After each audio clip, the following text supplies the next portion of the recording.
very useful position for the hips. Actually, after the birth, baby has a physiological contracture of the hip joint. Usually, babies keep their hips in slight flexion and slight abduction. This is because of intrauterus position of the fetus. And then after the birth, after beginning the spontaneous movements, and after advancement of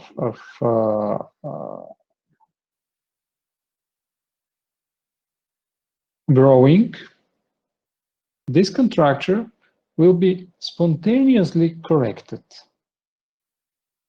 But if you apply a forceful movements to correct this physiological contracture, the most sensitive structure will be a cartilage hip. That's why this should not be done in the first weeks or first months after the birth. Some babies have unstable hip in first month. This is because of some morphological changes. Those unstable hips sometimes is physiological and sometimes is borderline between physiology and pathology.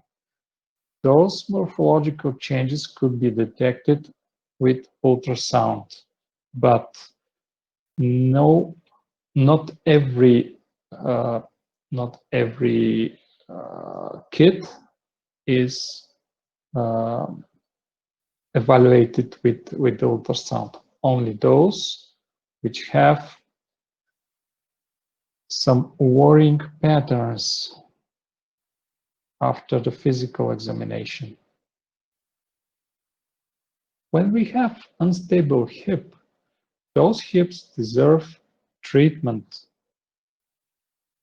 And if we didn't get attention or on this situation, secondary changes will develop dysplasia of the hip joint, and this should be avoided.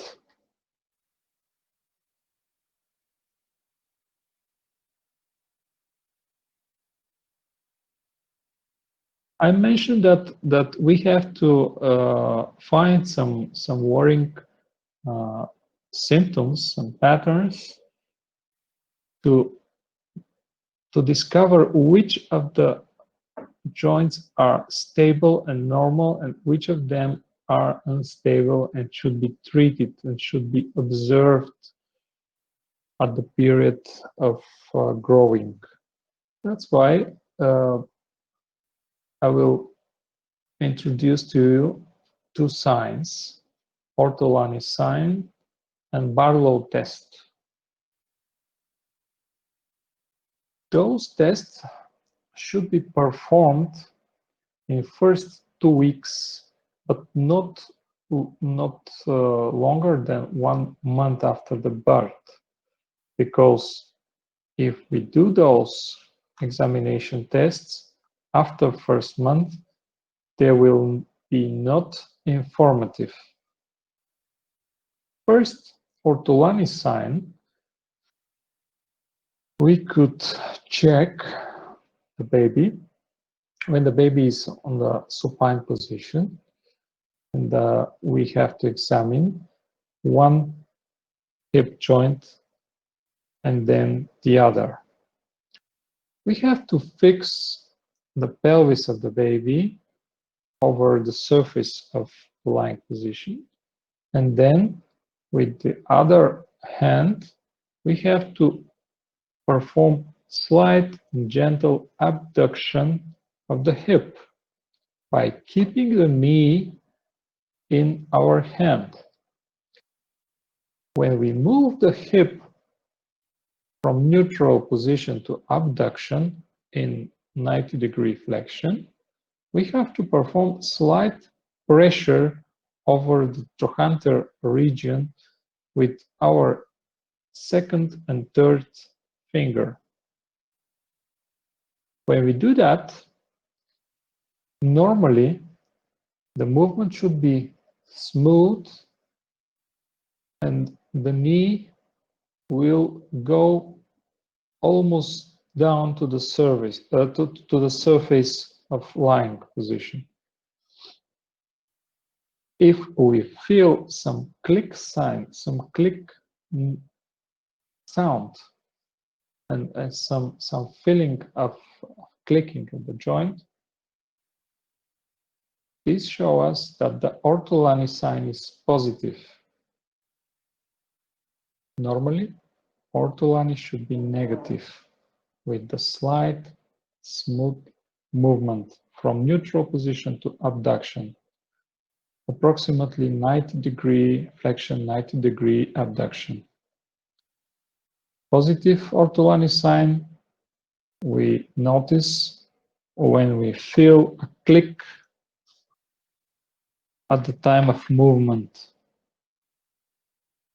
The Barlow test could be described in completely opposite movement. A Barlow test shows us the information if the examined joint is dislocable.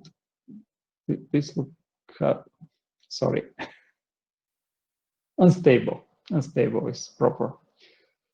Okay. How to find that? The baby again is in supine position. We examine one joint by another.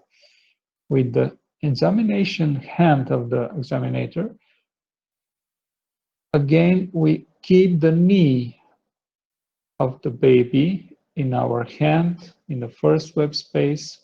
We place our thumb at the axis of the femur in medial side, and we keep our second and third finger again at the line of the femur, but in outside aspect.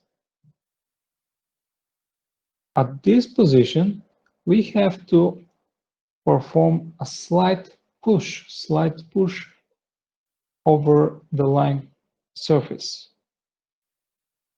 If we feel some telescopic movement of the joint downward, with the performing pressure of the thumb at the medial side of the femur, of the thigh, this means that the examined hip joint is unstable.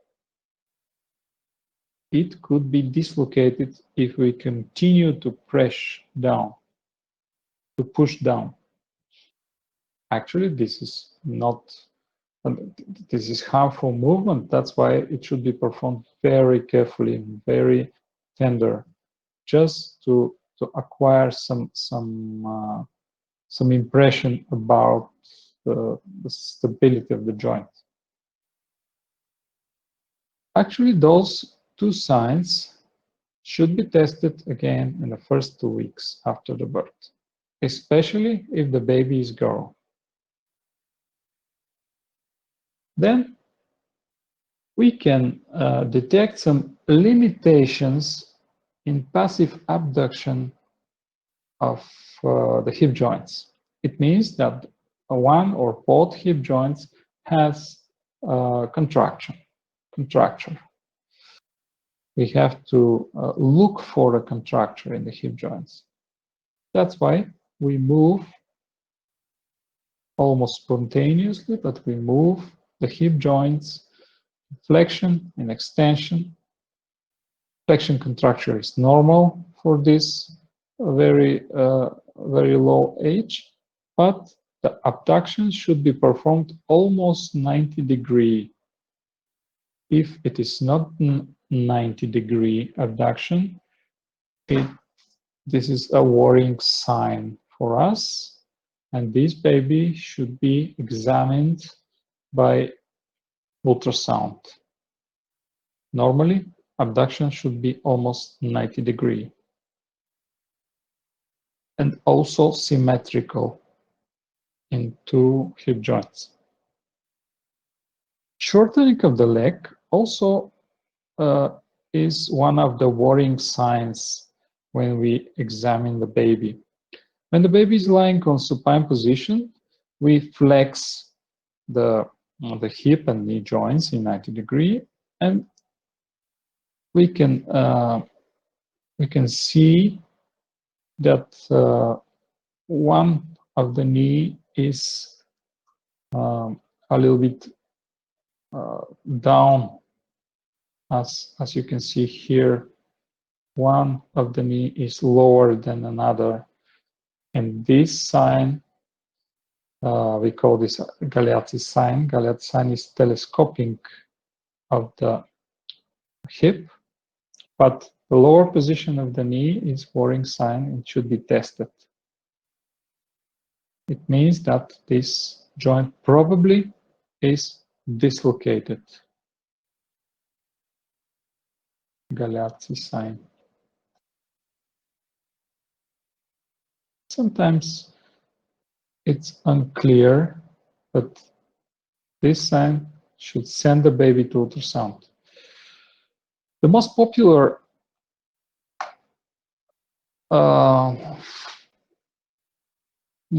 sign is asymmetric skin creases.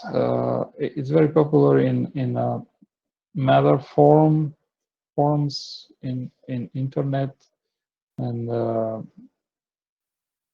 there are many talks about this, but this is also unclear and unreliable sign.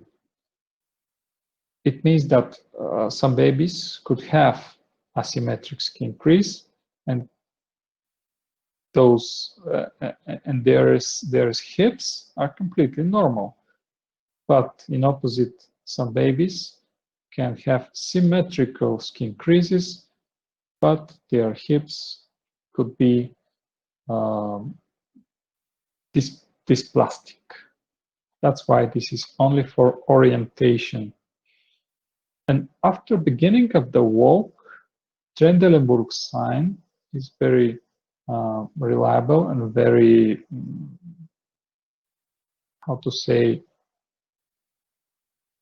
clear sign that one or both hips are not normal or dysplastic, or even one or both hips are dislocated. But this period after beginning of walk, it's very late for modern and normal treatment. That's why this sign is a sign of devastating situation. Trendelenburg sign. Probably you know about Trendelenburg sign.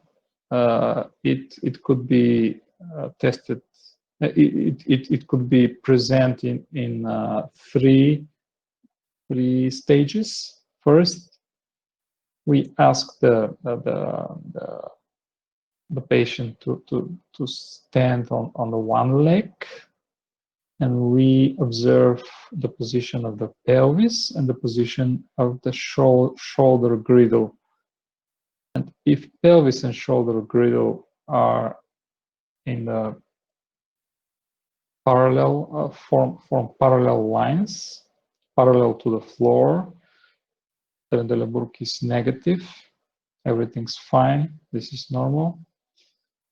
In a one leg position, one leg standing position. If the pelvis is tilted to the affected side, it means that Trendelenburg 1 is positive.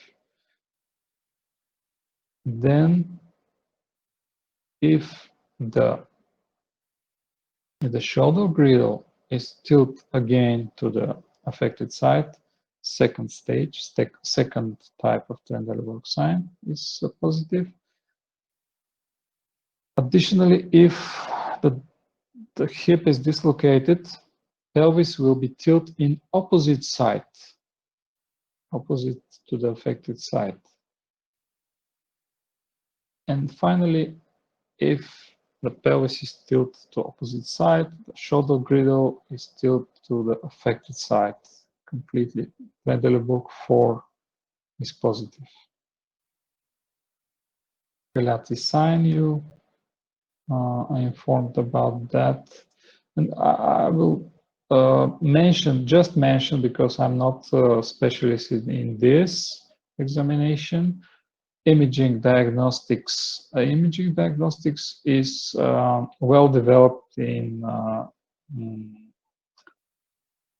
nowadays, and dominantly there is a place for ultrasonography.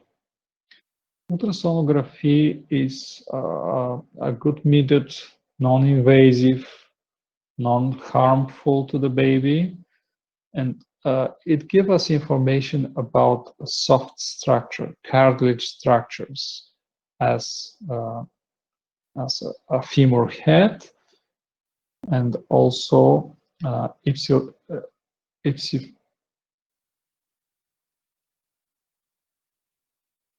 cartilage at the bottom of acetabulum also is visible in this examination. Also, we could take some measures on the picture, alpha angle, beta angle. Also, we could see some difference of the position of the head. That's why it's very useful method, especially before 6 months of age. After the 6 months of age, we could use X-ray, because approximately at 6 months, it appears a bony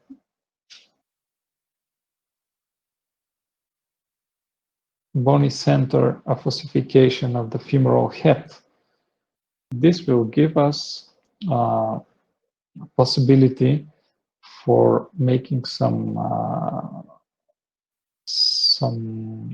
drawings over the X-ray, and this will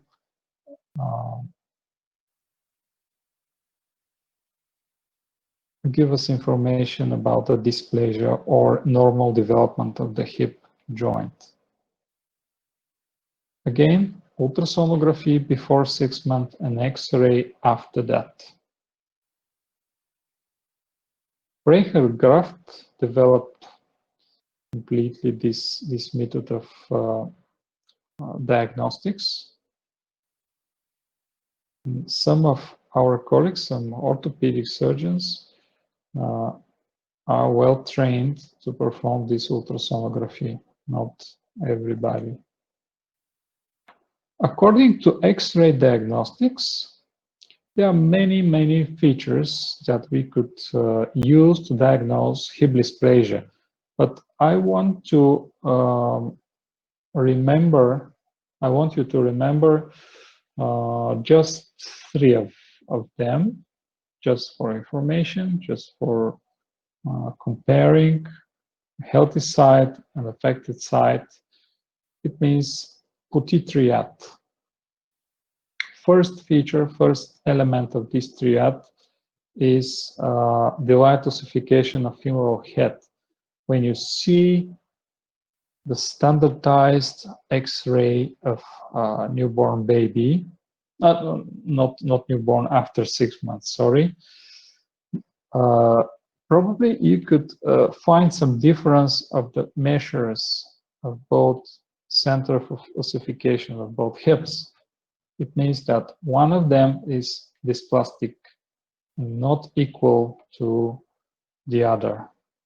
Delayed ossification, it's typical for hip dysplasia and also for this dislocated hip. Second element of this triad consists of different angle, acetabular angle. This is acetabular angle or acetabular index. It's the same.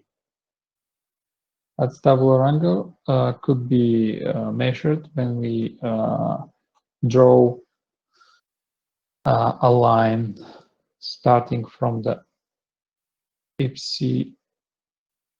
ipsilon cartilage to the most lateral point of the acetabulum, bony point. If this angle is bigger than 35 degrees, means that it's not normal, and we could address this to the hip dysplasia.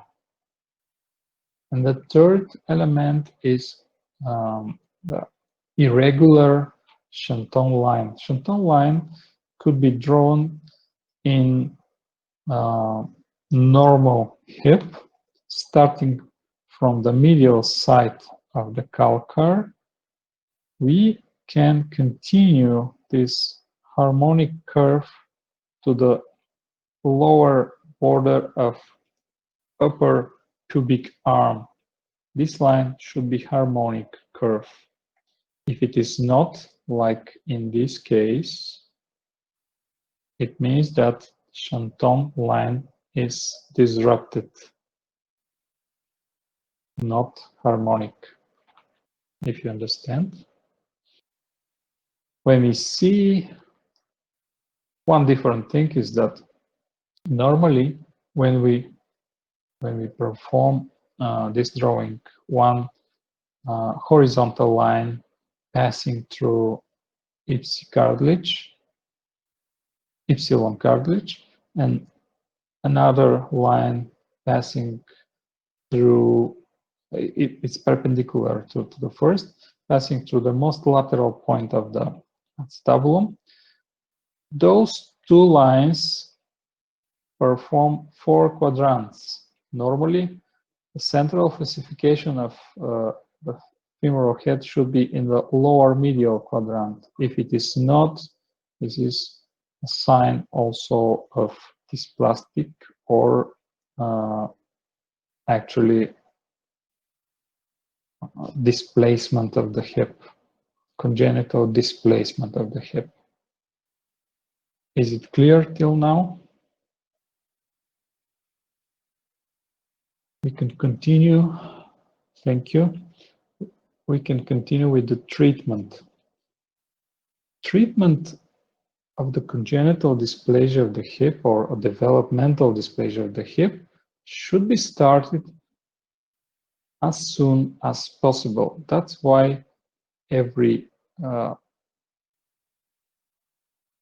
kid, every newborn kid should be examined on the first 2 or 3 weeks after the birth to discover or to look for the problems with the hips. This is the first condition to start early treatment. Why early treatment? Because early treatment is very effective, very successful, and we could reach a better result if we start earlier. When the treatment starts from the birth till 3 months of age, and if the hip joint is dislocated, we have to start with a positional treatment, gentle traction, and manipulation of the hip. Then we have to keep a stable position with some devices of pelvic harness or Freca pillow. When we succeed to reduce the joint by manipulation, this position is very stable to the reduced joint. And this will allow the baby to perform slight movements without pain, and this will keep the joint in stable position. If we start the treatment after the third month after the birth, from third month to 18 months, pulse reduction should be tried with gentle and continuous traction. As you can see, this is overhead traction. Babies are admitted to the hospital, and every day, for example, sometimes in the period of 10 days to 2 weeks, every day we have to perform traction, overhead traction, with a slight abduction of the femur, of the hip. In lower age babies, this traction could be performed in extended knees, but after 6 months, it's better to be tracked, to be moved with the flexed knees.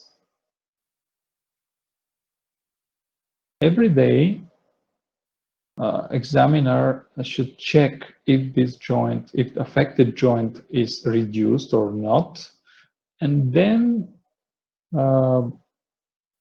if the joint is reduced by this method, it comes time for immobilization in cast.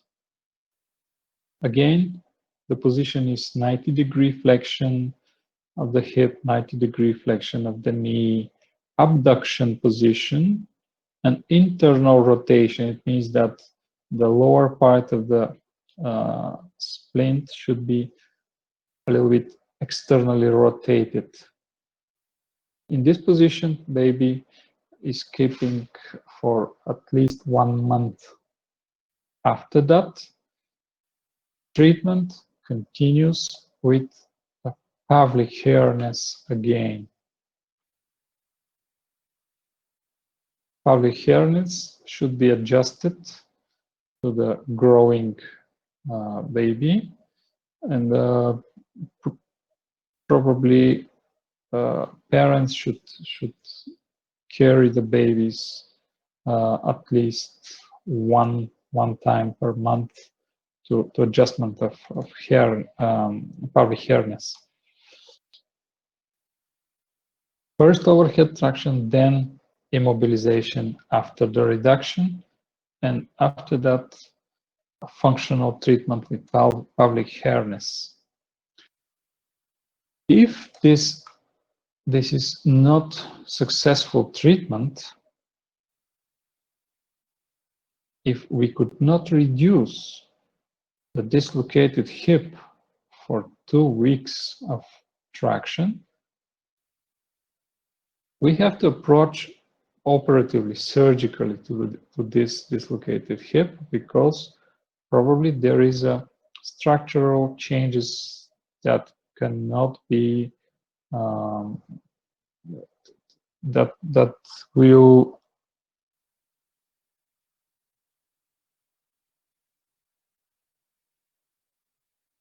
structural changes that prevent this reduction. That's why only surgically we could debride this joint, and at this operation we will make some place for reduction of the femoral head inside of acetabulum. This is operative treatment for severe cases, and it's called open reduction of the hip joint. Only a few cases are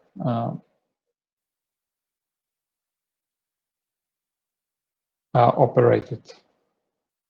Most of them will be treated conservatively. If the treatment is delayed completely delay after the 18 months. It means that the normal period of walking around 1 year is missed, and the babies at the year and a half, if they didn't walk, parents starts to be worried, and this is a late recognition of the disease after 18 months. From 18 months to 5 years, actually treatment will be mostly surgical.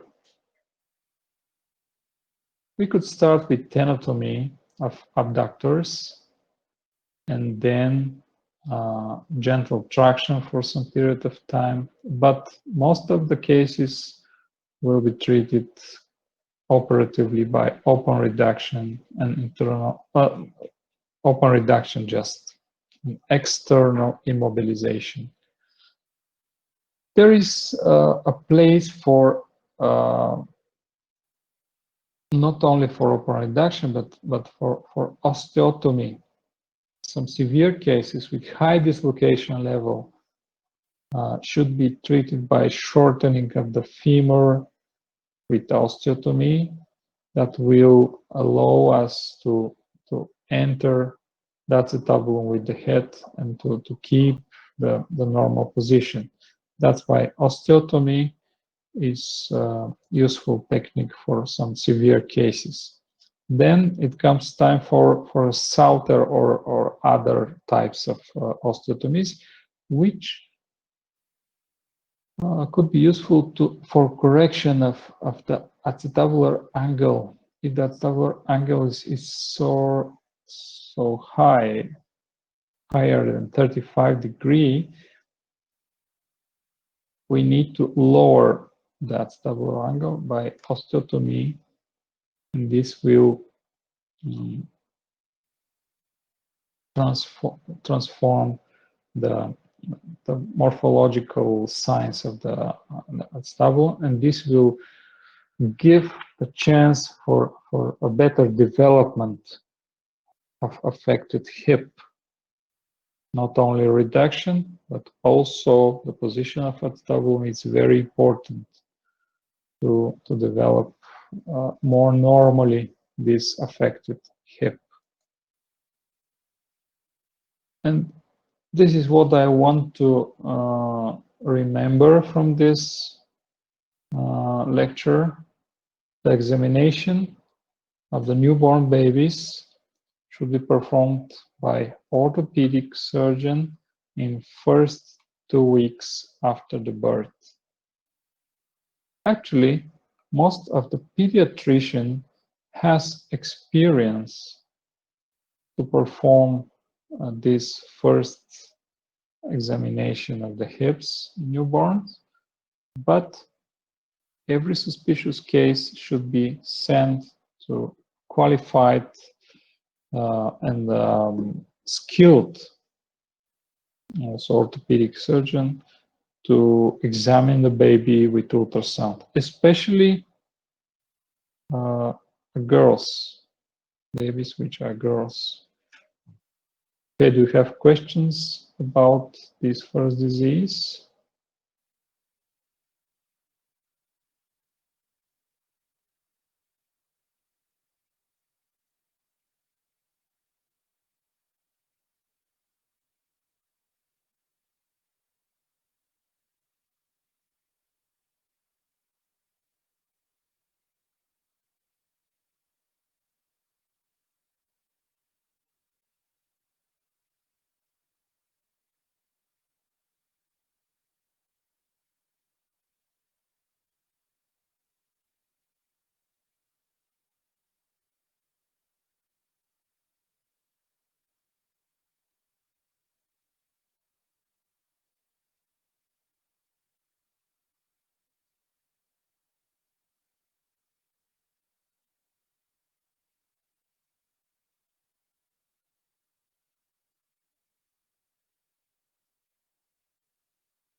Sorry, I had a phone call, but we can continue now.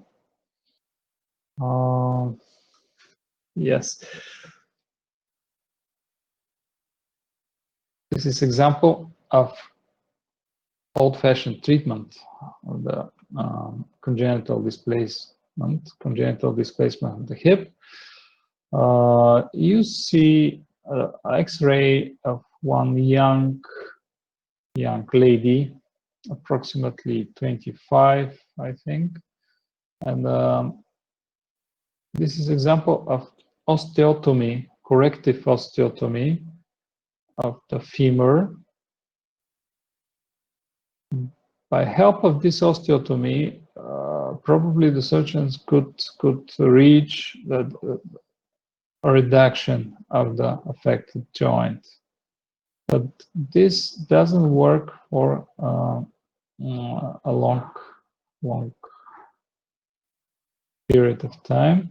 And at the age 46, this joint became arthrotic and painful. The limping is severe, shortening of the leg is severe. And I saw this lady at the 46, and we plan to do a total hip replacement of the hip. But actually, her left side was more painful. That's why we changed first the left side. As you can see, this is arthrotic hip with a long history. When we came back to compare both sides at the age 22, what do you think about the left side? It looks almost normal. The head is inside the acetabulum. The line of Shanton is harmonic curve, but there is a little bit lateral position of the head. 1/3 of the head is outside acetabulum. And after walking like this in a period of 20 years, this looking good hip became arthrotic and painful. That's why we changed for this joint with artificial joint. And after that, we approach to the other, which has a longer history of arthrotic process because of dysplasia. It has a 3rd degree of dysplasia. This has only 1st degree of dysplasia. Another example, 3rd degree of dysplasia, high position, high subluxation of the hip with deformation of the femoral head, with arthrosis, arthrotic process, very narrow acetabulum. And we changed this joint with artificial one by mechanical, non-cementless fixation of the hip, of the implant. The result was very, very good, very successful. This lady is also around 40, 44, I think. Dysplasia lead to early advancement, early beginning of the arthrotic process because of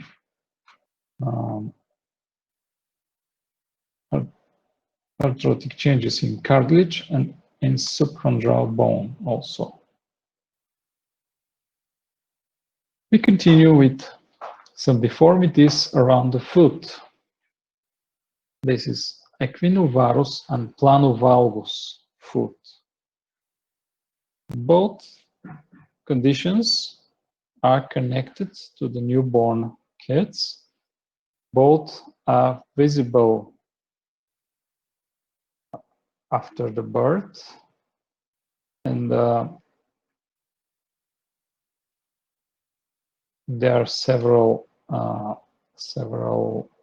reasons to develop this disease. Actually, both of diseases are localized congenital abnormalities of the foot. They are completely opposite. In first, the foot is orientated medially, and the second, monovalgus foot, the foot is orientated laterally at the time of birth. There are several conditions that are intermediate to the deformity. First is metatarsoprimus varus, which is the deformity of only first ray of the foot, varus deviation in first ray.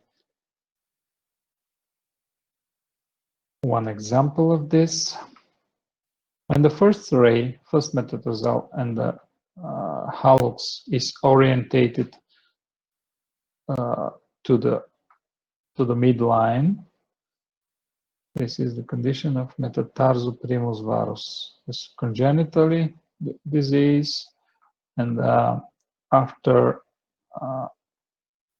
the growing of the patient, this hallux will become again deformated in this direction, in lateral direction, by formation of hallux valgus.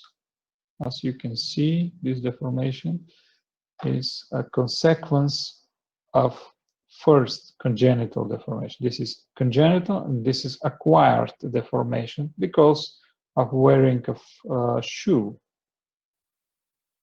This is normal. But this deformation of tarsoprimus varus should be treated in lower age.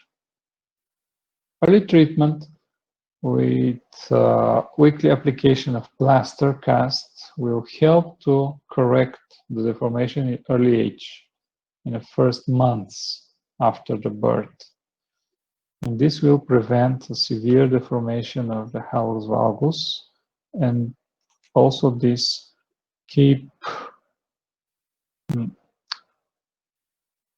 will prevent the appearance of pain, and additionally operation corrections. Just application of plaster cast. It's very simple, but it should be done earlier in lower age.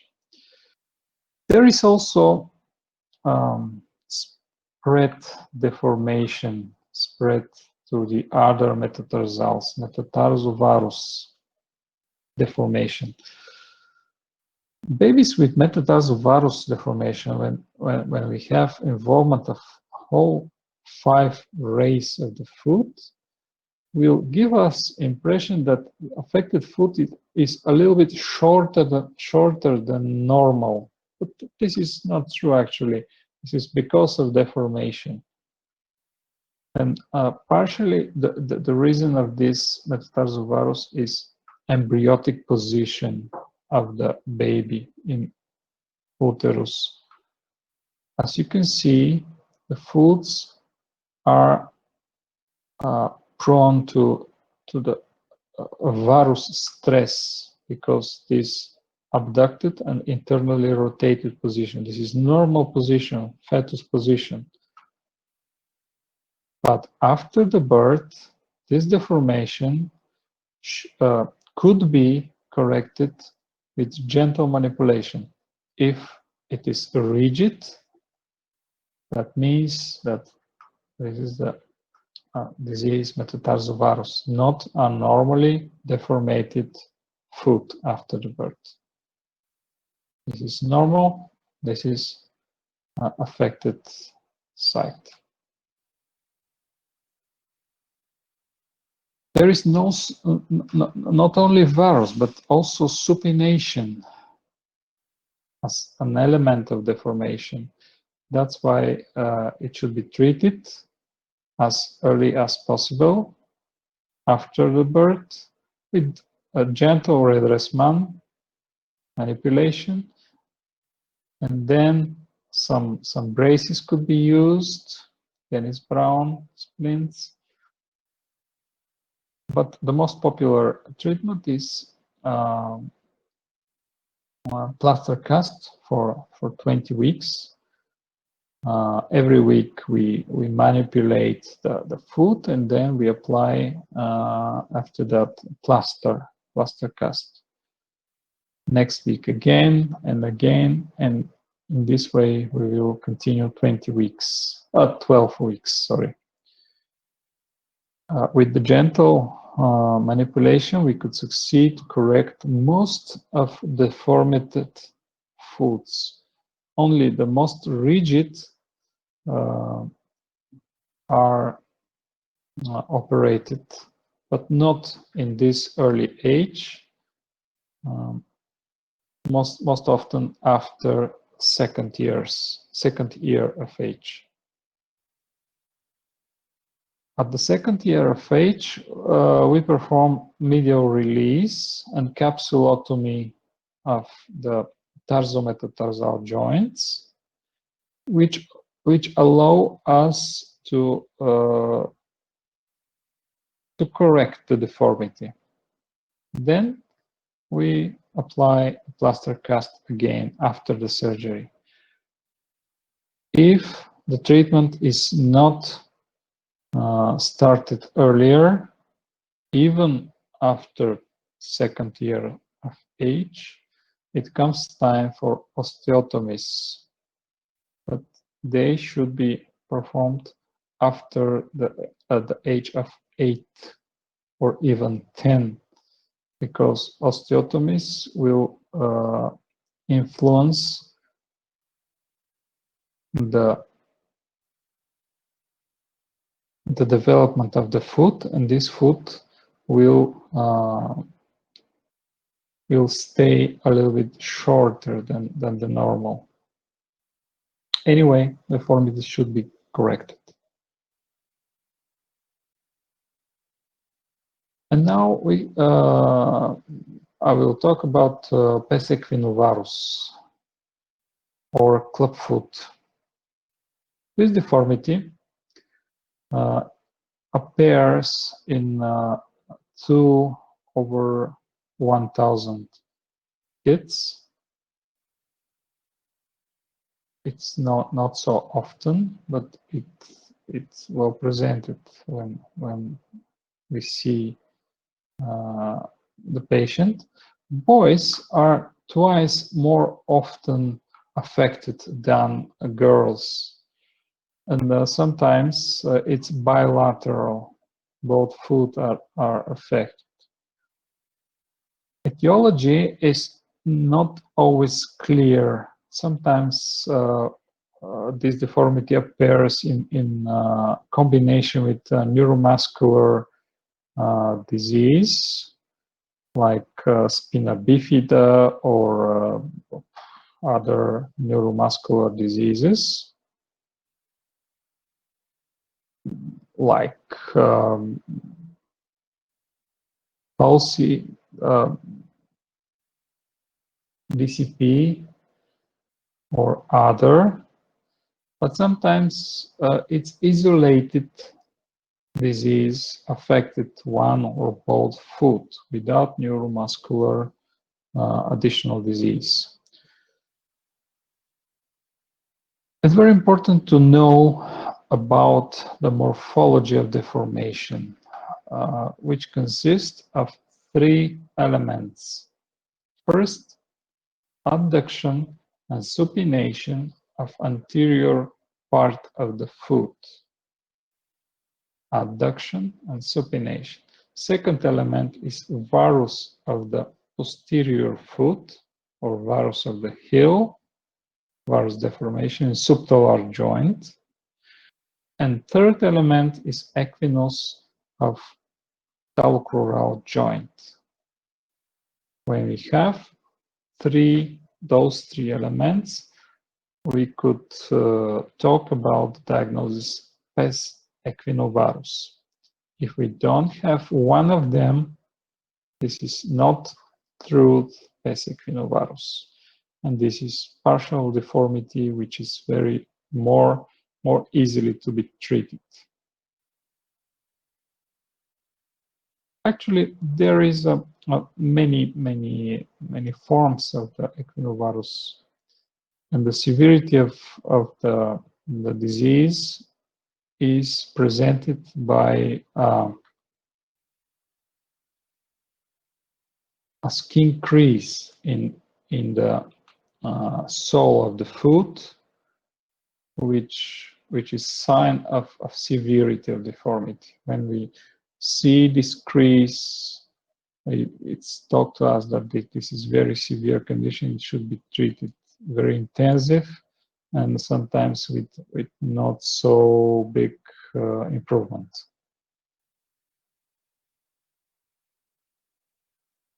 Okay. This is one newborn baby in a few hours after the birth, and it's obviously with a slight deformation of one or two or both foots. But this is a consequence of positioning contracture, positioning of the intrauterus position, because at this side, the wall of uterus perform pressure, and this is the reason of positional deformity.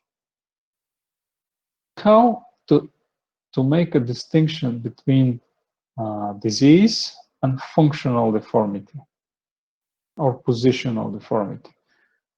It's not so easy sometimes, but the main feature is that if we can correct easily the deformity to the normal position by manipulation, even after birth, even in this very early stage of the life, we start to correct, we check the position, we check the movement of the ankle joint and subtalar joint, and if we succeed with these gentle movements to correct the deformity, it tells us that this is a positional equinovarus, not a disease clubfoot. It doesn't matter that it looks strange, it looks deformated. This is positional. We could correct this easily by a few manipulations, even at the first look. It's in opposite in those two foots, which are completely in a strange position. The varus is extremely high, over 90 degrees. Equinus is also high, and supination, adduction is also high. Three elements are well presented, and finally there is a skin crease that gives us information that this is the most severe form of pes equinovarus. What is the treatment, proper treatment of pes equinovarus? There are several methods of treatment. Some orthopedists treat equinovarus mainly conservatively. The other are very aggressive, even in the low age. But the data are clear that in this period of life there is time for conservative treatment mainly, and we also keep strictly to the conservative treatment. And after full conservative treatment, if we don't succeed to achieve some a proper correction of the deformity, we address this patient to the surgery. First, you have to know that when we start early, we could succeed to correct at least 90% of the deformated foods. We have to continue to manipulate those foods for a long period of time. We have to keep the ridge position and to start then not from the beginning, but from the ridge position further to correct again and to reach more proper position. After complete correction of the deformity, we have to observe the patient because kids continue to grow, and we have to be sure till the end of the growth that this foot should be normal or close to normal in the form. Actually, treatment consists from gentle passive correction with manipulation, with redressement, and after manipulation 10 to 15 minutes, we end with application of cast. This should be continued not less than 12 weeks. Every week, parents carry the baby to the orthopedic office, and the orthopedist replace the old cast, manipulate the foot, and then end with the application of new cast with new position. The consequence of manipulation is very important. First, we start with correction of the varus and supination of anterior foot. We are stressed mainly on this correction. After that, we might manipulate varus of the hind foot. And finally, at the end of procedure, we perform some movement in opposite of equinus, dorsoflexion of the foot. And this is a consequence of the, this is a proper manipulation. First varus, then varus of the hind foot, and finally equinus. Only in this consequence we could reach the proper correction. If we start, if we stress on equinus correction, there is a severe danger of overcorrect. This is not overcorrect, but subluxation of the talonavicular joint, which is a very poor result of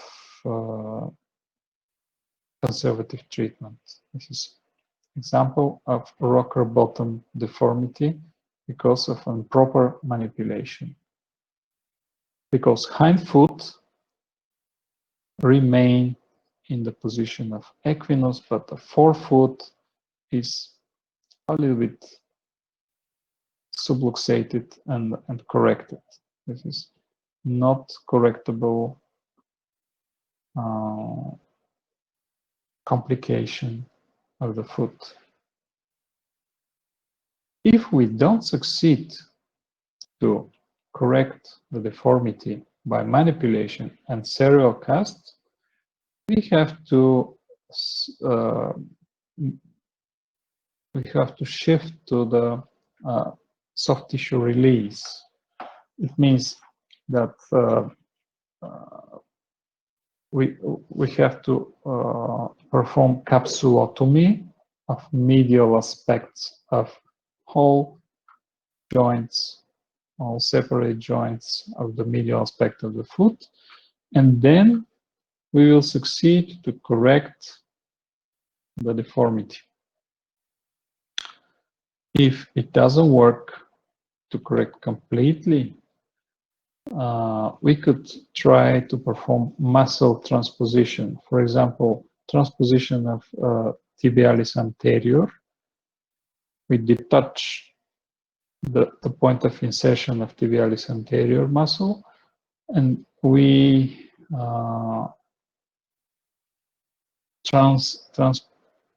we change the insertion point to the fourth metatarsal, to the base of the fourth metatarsal bone. After that, we decrease the pressure of the medial side to the lateral side, and this work in some cases. If this period of growing is missed, it comes time for osteotomies after the years of 10, the age of 10 years. At this period, only osteotomies will work for correction of the deformity. Osteotomy of navicular, osteotomy of the heel, and sometimes it is necessary to, in very severe cases, of course, it is necessary to perform arthrodesis, triple arthrodesis around the ankle, around the talus. The most severe cases are treated by this.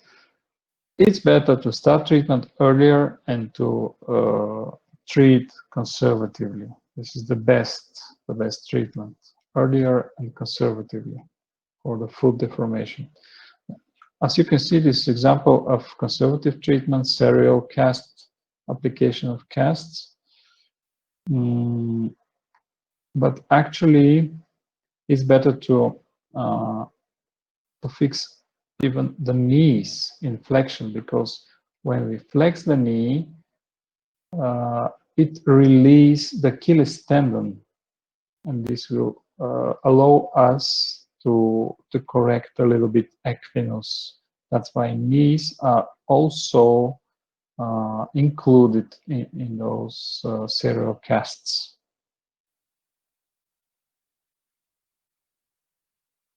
Another example of treatment method, conservative method, but this is not so modern in the close past. Dennis Brown nice splints. This is not so physiological because it keeps both legs in a strange position.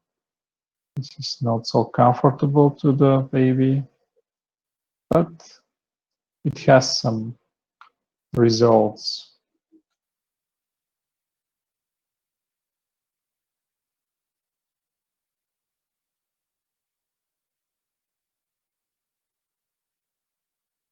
Okay. We have questions about equinovarus.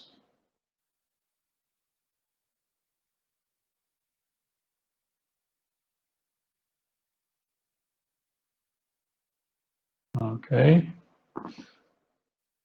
We continue with the opposite deformity, planovalgus. Planovalgus, deformity of the foot. As a definition, this is also congenital, but most of the cases are presented in our offices after a few years, and this is because of the parents worrying about the deformity. When the baby starts walking, normally at the first year or around first year, it's usually walk strange and typical to the babies. But when the baby when the kid reach 3 or 4 years, actually parents mentioned that it looks a little bit strange, like duck or like other not so fast. It experienced kid experienced some tire, and also well-informed parents will notice that a sole of the shoe is has improper wear on the medial side, for example, of the heel. This uneven wear, it's very frequent complaint of the parents of those kids. Actually, pes plano valgus is deformation of the foot, which consists from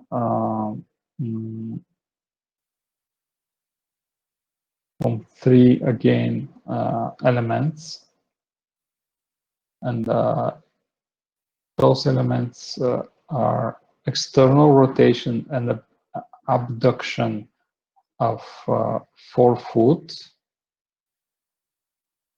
valgus of the hind foot or valgus of the heel, and also prominence or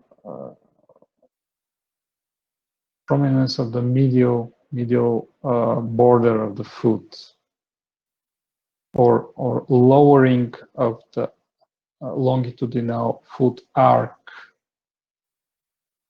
Actually, this deformity should be this. We should make distinction between normal plano valgus or normal flat foot to pes plano valgus. Normally, at the age between 0 to 3 or to 4 even, every kid has a flat foot. This is not so flat, but it looks flat because of additional soft tissues, of fat tissues, and also because of joint laxity, which is typical for this low age. But the worrying of the parents starts from the birth. That's why in most cases parents carry their child to the orthopedic offices, and they worry about the flat foot of their kids.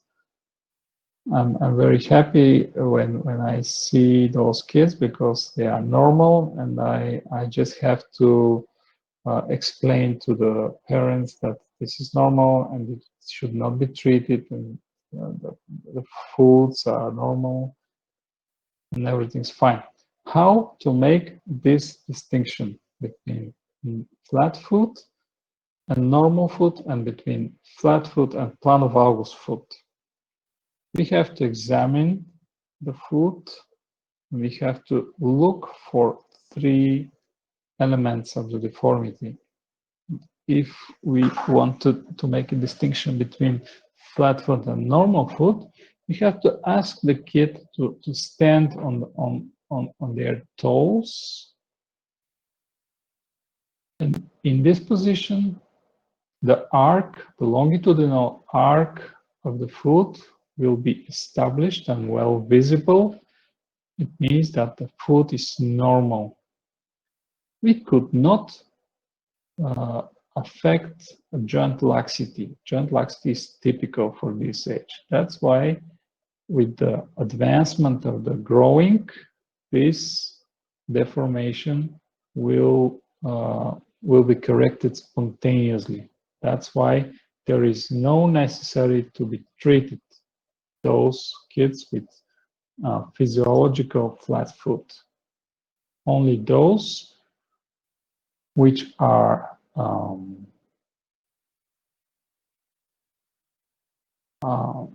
presented with 3 elements of deformities, and also those kids which are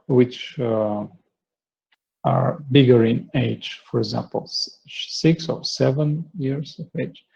They deserve treatment, but they deserve conservative treatment. Just we add food, sorry,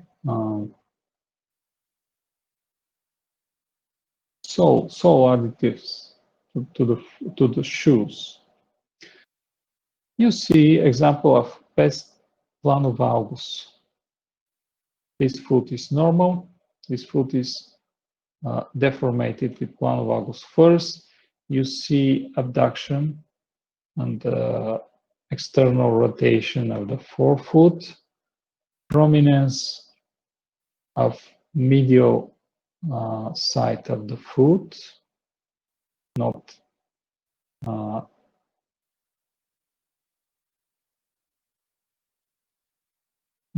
well presented arc, and also there is a valgus of the heel. Hind foot is in valgus position. I will explain how I examine those kids. Usually I ask the kid or ask the parents to place the kid over my table to be sure that kid is standing on a hard surface. After that, I look to the foot from behind. When I look to the foot from behind, I have some impression about the position of the heel. This is not a good picture to explain that. And after that, I check, I feel the position of the heel and the calcaneus, sorry. And also I check the appearance of the medial border of the foot and the appearance of the longitudinal arc. Usually there is some prominence or some flattening of the foot. It's sometimes normal. It depends on the age of the patient, age of the kid. After that, I ask the kid to stand on the toes. If the foot is normal, even slight valgus of the heel will be corrected spontaneously, and the longitudinal arc became deeper and normal. It means that this kid should not be treated. Just normal development is enough for correction of the deformity. If it is not, again, according to the age of the patient, treatment should start with some shoes, proper shoes, orthopedic shoes, or some additives to the shoe, which will support the foot at the time of walking, and in some times the deformation will be corrected with the advancement of the growth. Only few cases with the rigid deformity, with rigid 3 elements of the deformities, deserve to be treated, are indicated to be treated surgically. Surgical treatment starts from the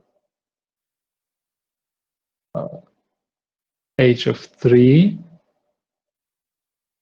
and it consists from lateral release and shortening of the medial tendons of the medial muscles, like tibialis posterior, tibialis anterior, flexor hallucis longus. Those muscles should be shortening a little bit, and the peroneus muscles should be lengthening. Some cases we perform. In some cases, we perform lateral release of the Achilles tendon, but just partial release. After a period of wearing plaster cast, for example, 2 months plaster cast, then kinesiotherapy, and then shoes, proper shoes will support those feet to be corrected. Everything should be done earlier. Joint hyperlaxity. This is not disease, but this is worsening condition. That's why those kids should wear so additives for all period of lifetime.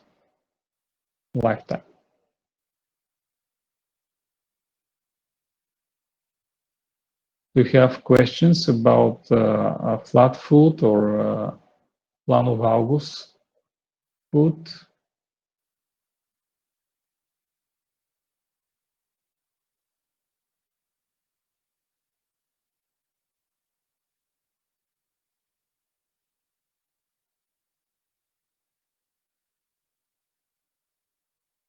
Okay.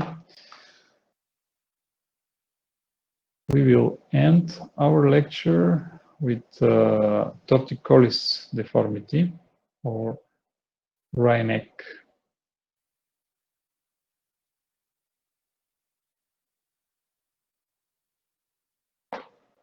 This deformity is typical for a very early period of life after the birth, and sometimes we accuse gynecologists for development of this disease, but actually torticollis has some forms. First, congenital, which could be a consequence of some other diseases or some other congenital syndromes. But most frequently, it's acquired because of trauma in one muscle of the neck. This is sternocleidomastoideus at the time of birth. Additionally, there could be a myogenic form of torticollis, or arthrogenic form, or osteogenic form. This is according to the morphology of the disease. The most frequent form is acquired and myogenic form. Etiology of the disease is connected with the trauma or dysplasia in the sternocleidomastoideus. At the time of birth, the head could be torn to one side or another side, and this will cause distraction of the sternocleidomastoideus. After the birth, there is a development of inflammation because of trauma, and it appears that sometimes there is a hematoma even at the muscle body, and this hematoma will be transformed to fibrosis. Fibrosis usually became shorter or became contracted. If one sternocleidomastoideus is affected, this contracture will lead to wry neck, to torticollis. This is pathogenesis of the deformity. What are the clinical features or clinical findings? Babies usually, after the birth, lying on supine position, and usually they keep the head face to one side. But normally, babies change this position with tilting the head the opposite side. In the affected individuals, usually parents notice that the baby keep the head only in one side, faced to one side, for example, the left side or the right side. And when they change the position of the head, the baby usually cry or do not want to keep the different position than inclinated or torn to one side. This is the first signal or first symptom that something is wrong in the neck, and it should be seen by a doctor. Usually, the head is tilted to the affected side and face with rotation to the opposite side. When we check the baby, we have to palpate both sides of the neck. We are looking for a fibrotic tissue, fibrotic cord, or sometimes we feel the nodules at the course of the muscle. This means that this fibrotic tissue is shortening the muscle. The muscle doesn't work properly. This is the reason of keeping the strange position of the head. At this picture, you can see not treated head in the age probably 6 or 7, maybe, which is well presented by shortening cord here at the topic of sternocleidomastoideus muscle.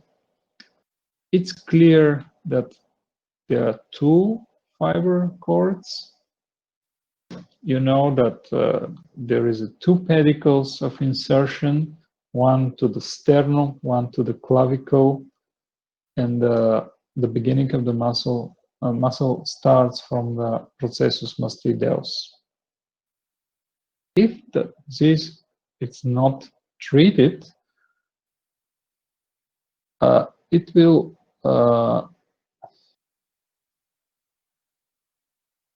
influence the normal appearance of the head face also. This is a consequence of not treated torticollis. The lower part of the face will become smaller than the upper part of the face. This is because of the continuous positional deformity. That's why we have to treat torticollis as soon as possible at the lower age, in the first months after the birth. This is not acceptable. This is not treated torticollis. Torticollis is not the only condition. It could be presented as a symptom of a widespread syndrome like Klippel-Feil syndrome, like the other congenital diseases. Klippel-Feil syndrome is combination of well-spread deformities, well-spread involvement. Spina bifida, for example, congenital fusion of cervical vertebra, and kyphosis and torticollis and accessory ribs, also higher position of scapula, for example. Other fibrotic process or tissues around the neck will be presented first by torticollis, but this is not a truly torticollis. This is only a symptom. Torticollis became a symptom of well-spread deformities. Treatment of true torticollis, traumatic torticollis, is first conservative. We have to start manipulate the traumatized muscle by redressment and gentle massage in first year. We usually inform the mother, and we teach the mother to perform everyday massage of affected muscle, and this will help to strengthen the muscle, and in time the deformation will be corrected spontaneously. If we don't succeed to correct the deformity in first year, we have to operate. Sometimes it is necessary to perform unipolar tenotomy. Just a distal part of the muscle insertion should be detached, should be cut, and after that we immobilize the head and neck in the most opposite position, the most distracted position. Before surgery, keep the head looking to the healthy side and tilting the head to the affected side. After the surgery, we have to tilt the head to the opposite, normal side, and to look to the affected side with rotation of the head. In this way, we will reach the most distracted position of the muscle. After that, after 2 weeks, we discontinue immobilization, and after additional period of time, the movement became normal and the deformity disappeared. Sometimes in heavy cases or in neglected cases, we need to perform bipolar tenotomy.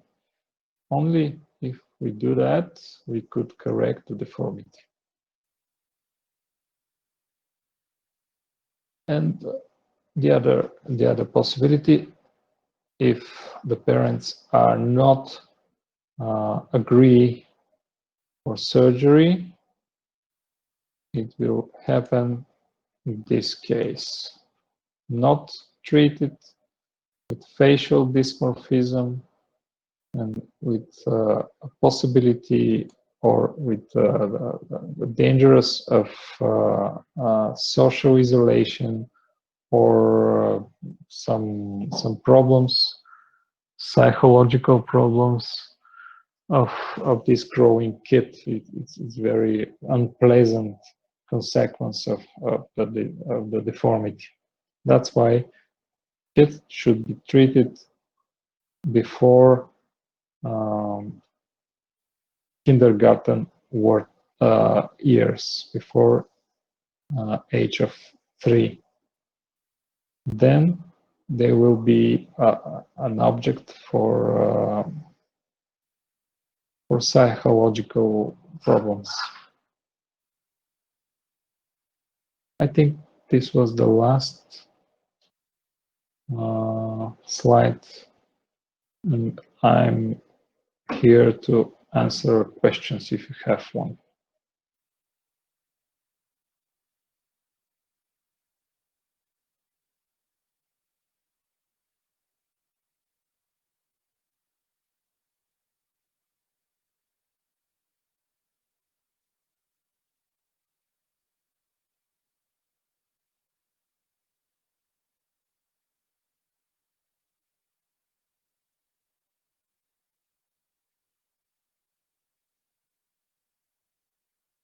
Thank you for your patience, and I hope to see you again next week. Let me see, 21st.